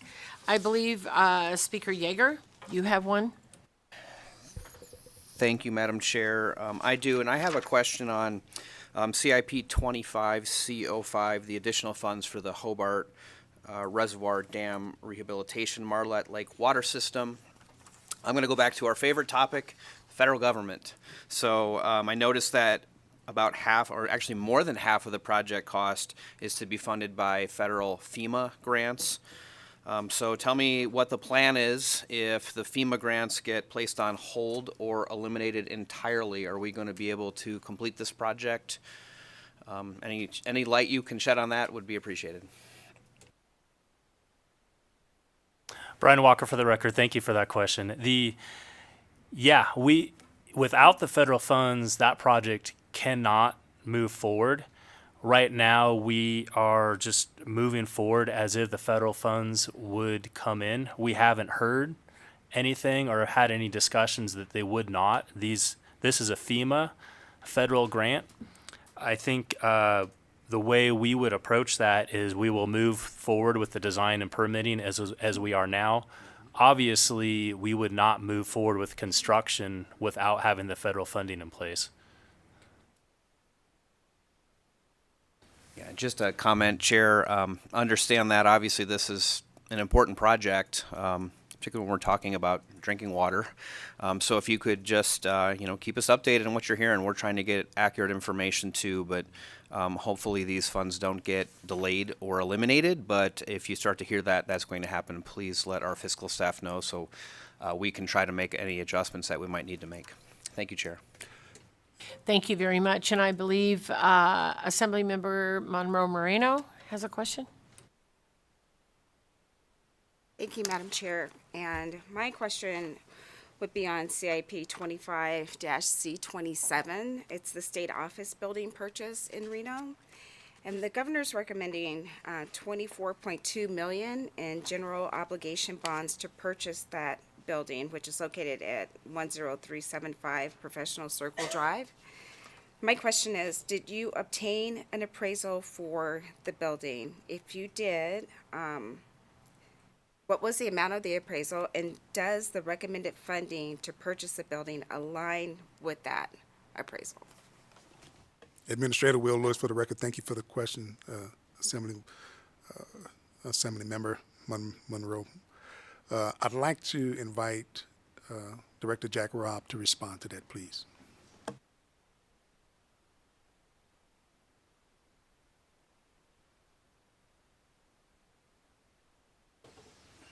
Jack Robb for the record. I was busy doing a text, so I missed the whole question. So will you please repeat the question? No problem. I can do that.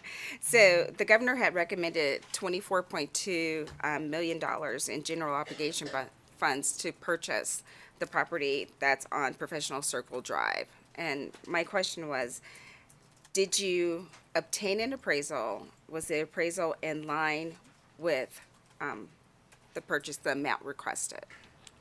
Jack Robb for the record. We have worked with multiple realtors and got an independent evaluation of the property and looked at other sales that have currently gone on in the area, and we are comfortable with the price that is brought forward.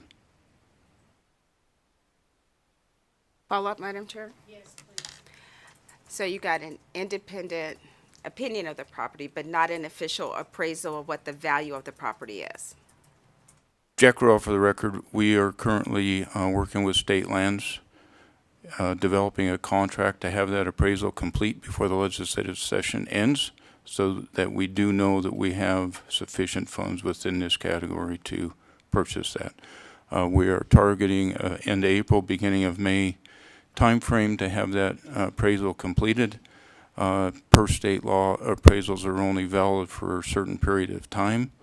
So if we had an appraisal now, it probably would not be valid at the time we went to purchase that building. So we would not want to spend $5,000 for an appraisal twice. So that's why we've taken the path we have.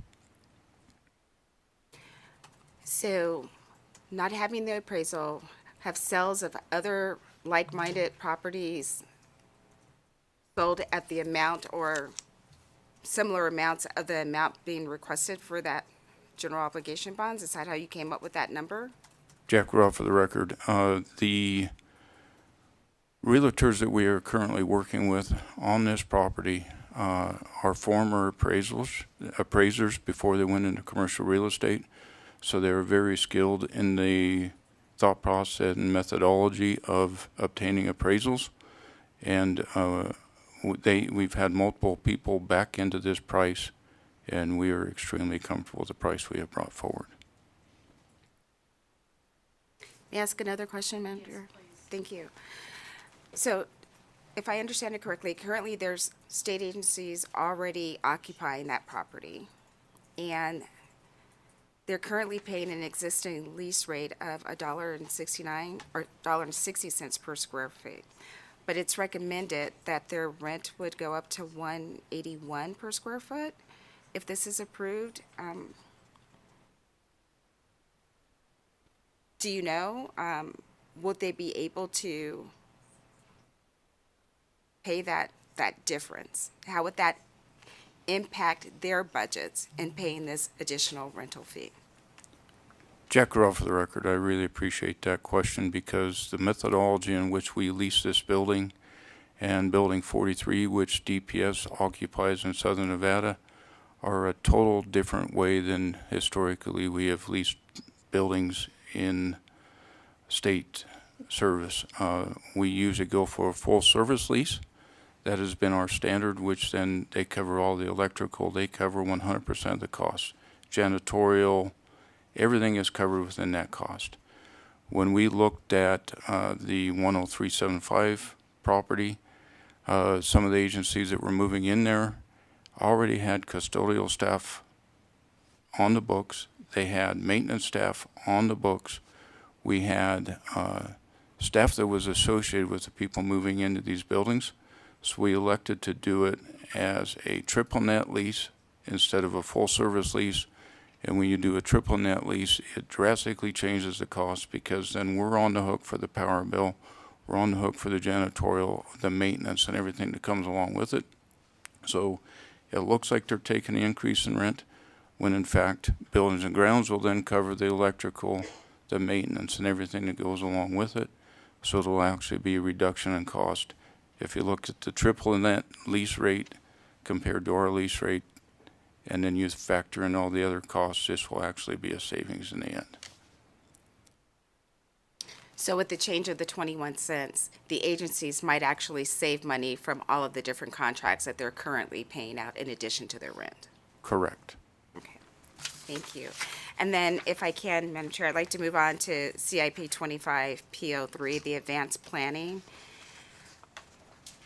Yes, please go ahead. Thank you. It's for the Arrowhead office building that's here in Carson City. When I looked at our backup notes, it talked about some sewer piping issues. Could you kind of expand on that and how the division how you're managing the current issues with the mechanical and the sanitary sewer systems to minimize the impact to the state employees that are occupying that Arrowhead building? Administrator Will Lewis, thank you for the question, Assembly Member. I'd like to invite Kent Chalmer up to talk a little bit about the maintenance of what we're doing at the Arrowhead building. Thank you.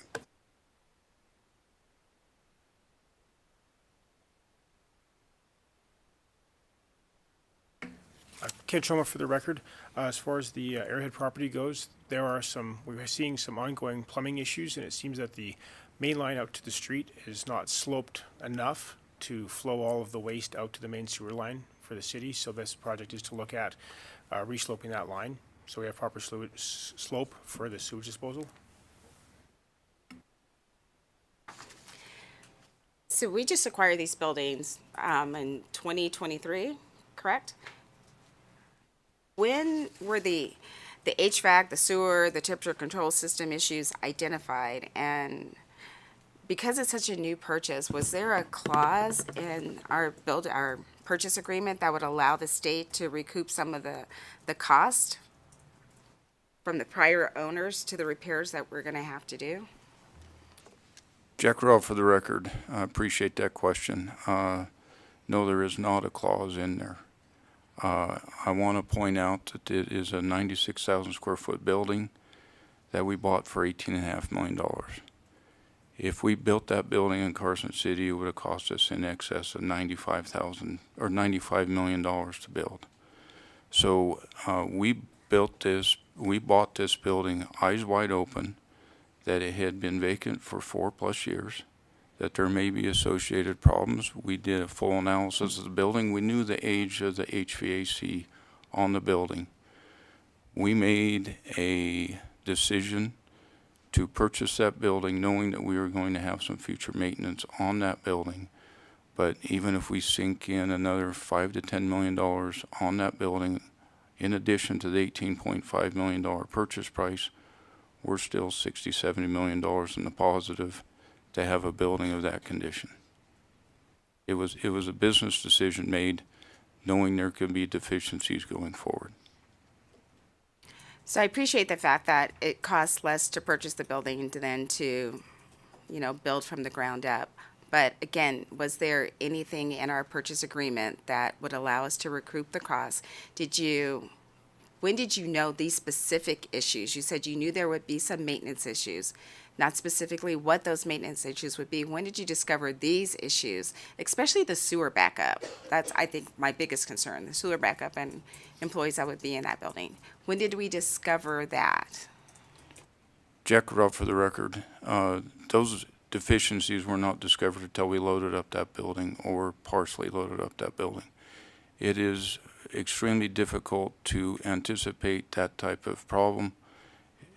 In any type of scenario you do, you can camera sewer lines, and we have done that. You can take all kinds of measures, but until you put actual individuals in there with real life scenarios and toilet paper and wet wipes and all the other things that come along with operating restrooms with 450 people in those buildings, you cannot duplicate those scenarios until you actually have individuals in them. And the prior owner did not indicate any of these issues during the... Jack Rowe, for the record, the prior owner never had any tenants in that. He bought it from Harley Davidson. He bought it at a fire sale. Harley Davidson was in financial distress and sold this at a greatly reduced rate. And the individual that bought that, I had never had any tenants in that building at all, so he was unaware of anything that went on, and we do not have any recourse against the prior owner. So the prior owner did a flip, and we have to pay for that flip, basically. Yes. Thank you. Thank you, Madam Chair. Thank you very much. And we will go to Vice Chair Backus. Thank you so much, Madam Chair. I'm going to be asking questions regarding CIP 25-P08 pertaining to the State Office Buildings Capital Complex. And I'm kind of excited because I like to talk about construction and concrete. And so my questions are going to pertain to the tilt-up structures that are being anticipated to be used. Specifically, what would be the benefits of utilizing this tilt-up construction method as opposed to the traditional construction method for the two office buildings and parking structure? Administrator Will Lewis, for the record, I'm trying to be not long-winded, I'm going to try to be as succinct as I can. The tilt panel design is superior in terms of it will allow us to have a very efficient design, a very low cost in terms of maintenance, and it'll give us the wide span open floor plan that we're using and we've seen in some of the models of the buildings that we bought in McCarran. Compared to stick-built, tilt panel construction is a quicker construction, is an easier construction, and it's a much more cost-effective construction. Okay? And I think you did just say this, it would create a shorter time frame and be more efficient in the timeline for construction. Do you have any idea what the estimated time frame would be to be able to complete these new structures? I don't have a hard time, Administrator Will Lewis for the record, but when you compare stick build versus tilt, we could be talking anywhere from 15 to 10% shorter period of time in terms of construction. Thank you for that. And Chair, I hope you don't mind. I have one quick last question. Does the approach for the future building construction recommended with Planning Project 25P08 align with the design guidelines for the Capitol Mall corridor that is envisioned in the Capitol Complex Master Plan? And if not, is it the intent of the division to revise and update the Capitol Complex Model Plan? I think we saw a lot of it that last session. Administrator Will Lewis for the record. So the Capitol Mall Master Plan is exactly what it is. It's a master plan. It's not a concrete plan for developing it. Rather, it's a roadmap of an overall concept. And so, yeah, the proposal that we have for these buildings here will be adjusted. The master plan will be adjusted to account for that layout, but it is designed to still have the main mall feature with the buildings on the perimeter and parking garage inserted as we address parking on the overall campus master plan. Thank you so much, and I take it no pun intended on the concrete. I like the usage. Thank you so much. Thank you very much. And I think I'll jump back to Speaker Yeager. He had a question. Thank you so much, Madam Chair. Yeah, just a quick question, and I'm looking at the document you provide. This is very helpful to see, and I believe this is just the adjacent property to where we are here, I believe. My question was just, I see you have two proposed buildings, each 3 stories, parking garage in between, looks like some exterior parking. Was there any thought put to trying to potentially build a taller building instead of 3 stories, trying to go 4 or 5 to maybe increase the space? So just wanted to get the thought process behind that. I mean, we can talk a little bit more offline as well, but just wanted to get some initial thoughts on 2 buildings versus 1. Administrator Will Lewis for the record. So we're using the model that we've seen at the McCarran Center. That is a very efficient design in terms of master plan. So to answer your question, no, we purposely want to keep the new buildings between 2 to 3 stories tops. We're trying to stay away from any type of structure that would be considered as a low-rise or mid-rise building, which you get into 5, 6 stories. That tends to be a little bit more efficient for us, and it certainly lends itself more towards a tilt panels type construction. Thank you very much. And I believe maybe Assemblymember Hadegay?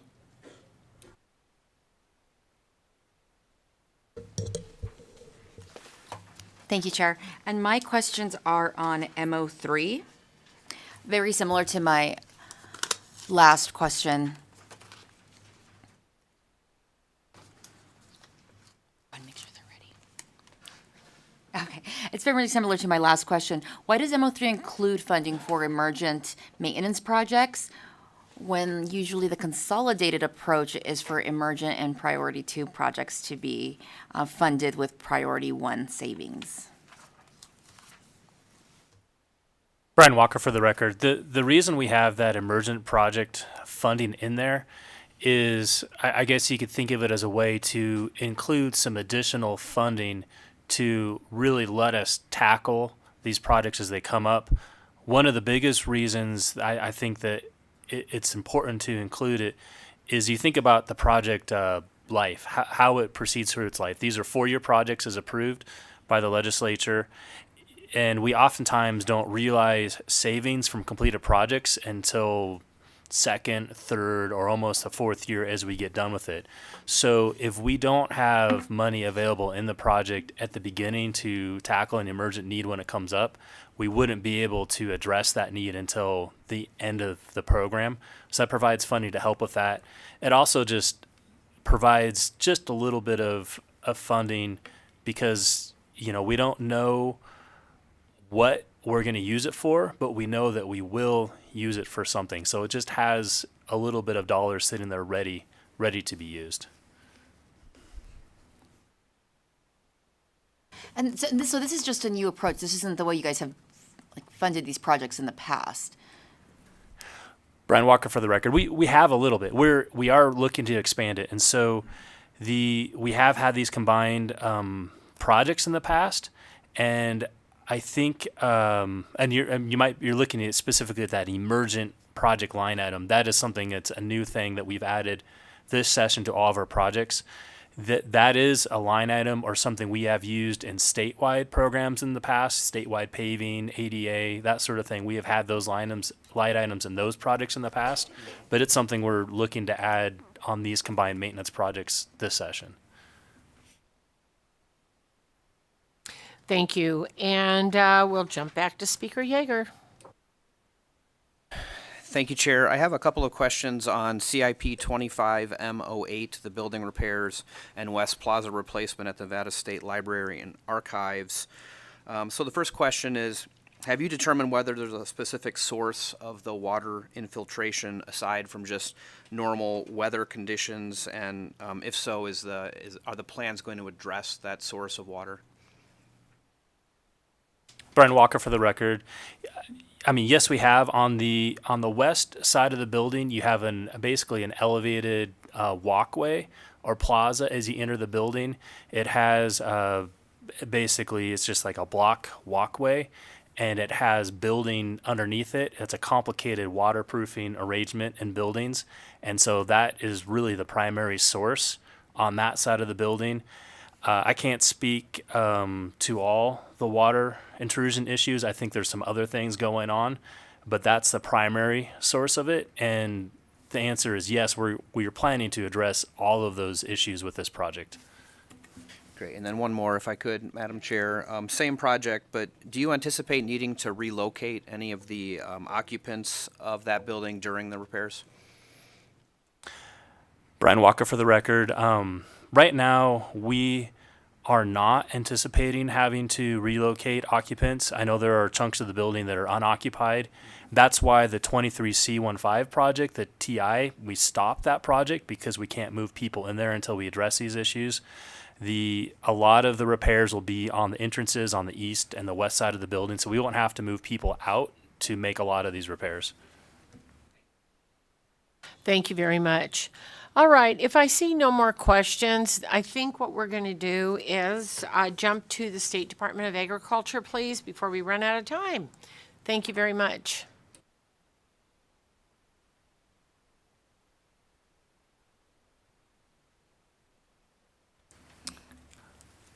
All right, thank you, Chair. Brian Walker again for the record. And so we will jump right into the Department of Agriculture. That's slide 85 in your packet as shown on the screen here. And so we have 2 maintenance projects for the Department of Agriculture. Both of them are at the Measurement and Standards Building. So shown on the slide here, the Measurement and Standards Building is located in Sparks, just west of 21st Street. It's in a cluster of state buildings that include the Northern Nevada Veterans Home and the DHHS NAMS campus. Project M12 is a $1.3 million effort to replace HVAC equipment in the building. The systems in this building are well over 20 years old and can no longer meet the temperature and humidity needs of the agency. Next project, M14, I'm showing the same vicinity map. It's the same building. Project M14 is a $950,000 effort to replace the building's access control system, interior lights, and power distribution equipment. The electrical system is original to the building's 1971 construction. And with that, I'll move on to... If you want to pause, and we'll do a question here. I think Yes. Assemblymember Torres Fawcett has a couple questions, and then we'll move on to the last one. Thank you. I just had a couple questions about item 25M12. I wanted to know what the estimated time frame to replace the HVAC system for the Measurement Standards Building is. Brian Walker for the record. So we have been looking at the schedule on that one. We're looking at starting design in September 2025. It will take about a year to do the design, and we're looking to start construction in November 2026. with construction started. We were hoping to have that complete in March 2027. So about a 5-month construction project. Okay, got it. And so how would the utilization of the neighboring states' metrology laboratories impact the time and the cost to perform that testing for customers?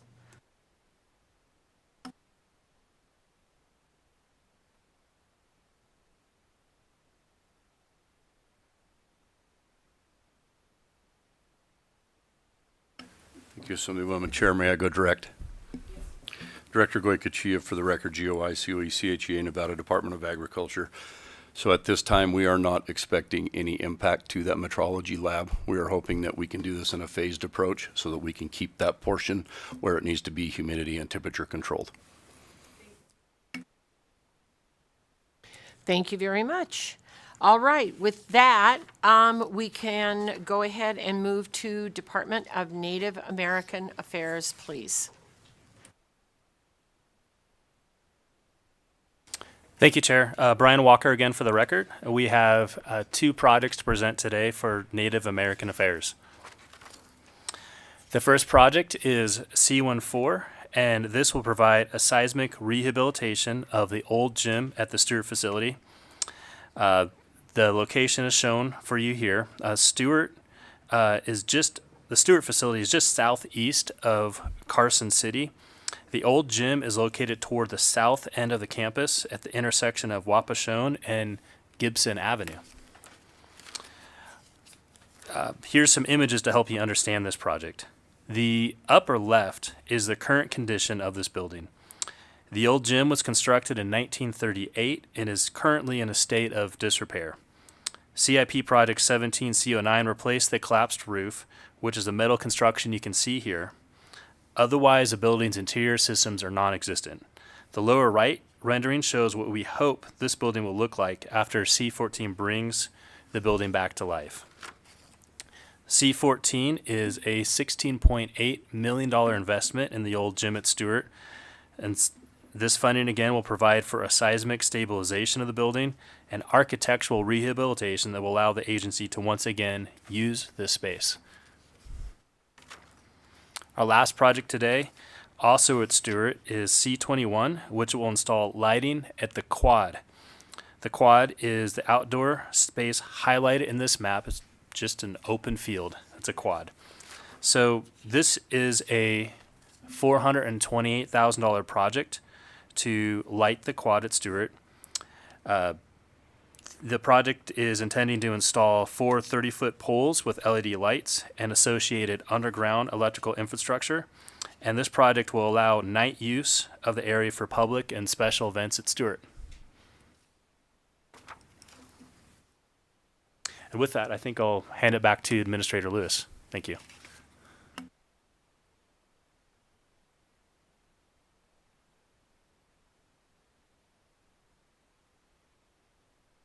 Administrator Will Lewis for the record. So, any questions before we wrap up?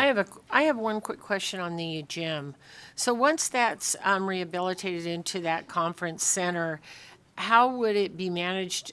Is there going to be a revenue stream for the Stewart Indian School? So they have, with the Living Legacy initiative, will there be anything there that we can put into that fund?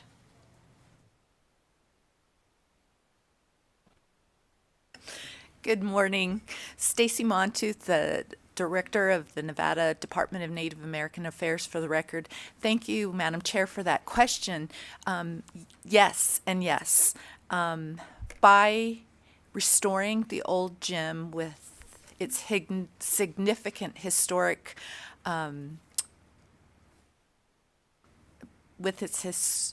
significant history, we would be able to use that with my department specifically for ancillary events with all of our programming from, art demonstrations, speaker series.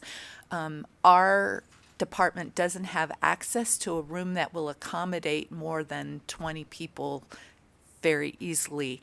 It also could become a method for revenue collection in that I believe it was 2 sessions ago, sponsored by Assemblyman O'Neill. We, along with one of the state prisons, were able to get legislation that allows us to offer that space to outside groups that could collect revenue. Again, you probably know, but the Department of Native American Affairs is the coordinating agency for the entire campus. So we would look to use it for outside parties as well as for internal use as well. Thank you very much. That helps us understand that. Thank you, and thank you for what you do. All right, go ahead, close us down.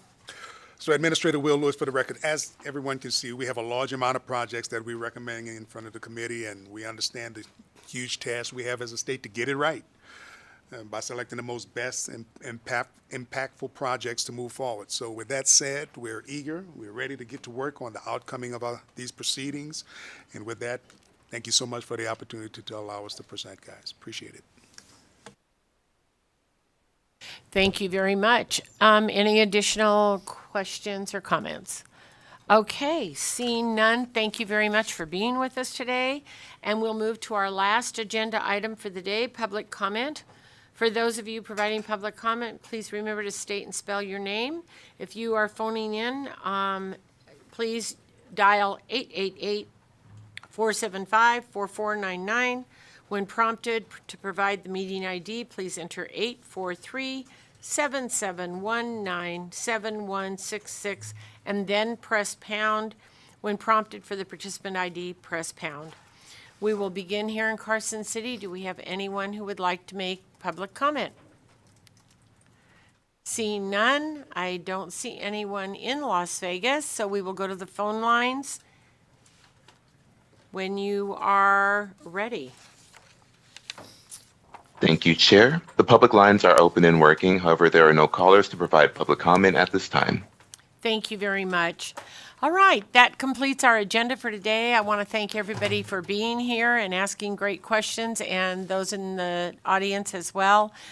Tomorrow morning, we'll be in joint full committee at 8 a.m., room 4100, for the Office of Attorney General Budgets. This meeting is adjourned.